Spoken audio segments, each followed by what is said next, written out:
Okay, in more news, Trump is considering the sale of federal student loans to private lenders. This one I don't want you to worry about. I don't think it's likely, simply because there's no lender who's going to want to take these loans. Most of the people who have federal student loan debt won't qualify for credit worthiness for any lender that would want to take on the loans as a private lender. When you took out these loans, you did so as an unsecured loan. So even if they somehow found a lender to take them on and work some sort of deal out, the same rules would apply. They'd still be required to provide the same repayment assistance for you. But I don't expect that to happen. But if it does, it really is not going to change anything. So I wouldn't put too much thought into this particular suggestion or consideration by the current administration.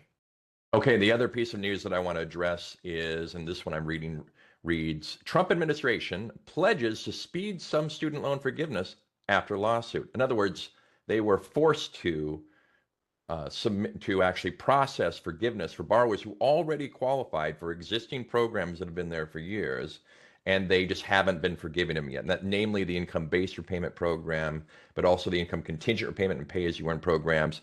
There are many borrowers this year who those programs matured and they hit their qualified payment totals, thus qualifying for immediate forgiveness.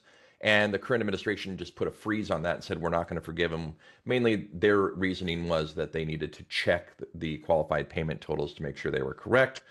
Subsequently, the American Federation of Teachers took them to court, sued them, and the courts are forcing the current administration to provide the forgiveness promised to borrowers. So that's all that's happening here. So this only affects borrowers who are at the qualified payment total, the 300 payments out of 300 payments, the 25-year plans, or if somehow you made it to the 240 payments in pay-as-you-earn, which again is essentially impossible since the program didn't start until, maybe 15 years ago, and it's a 20-year program. However, there are many borrowers in IBR and income contingent repayment who are sitting with 300 qualified payments or more right now and haven't been forgiven. This court order is going to make it so that that is processed. If you're not near that total of forgiveness, then this doesn't really concern you. It doesn't concern PSLF, this particular issue, and it doesn't really concern borrowers who have many years to go before they hit that 300 qualified payment or 240 qualified payment total, whichever program they're in, whatever the maturity is for that program. So I wouldn't be concerned about this unless you're at 300. And then it's good news, because it also means that if you're already at 300, it doesn't matter how long it actually takes them to forgive the loans. As long as you hit 300 qualified payments before the end of the year, it will still be tax-free as well.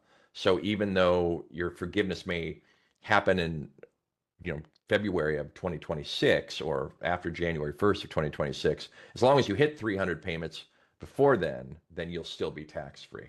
So that's good news for people who have been waiting for forgiveness in this program.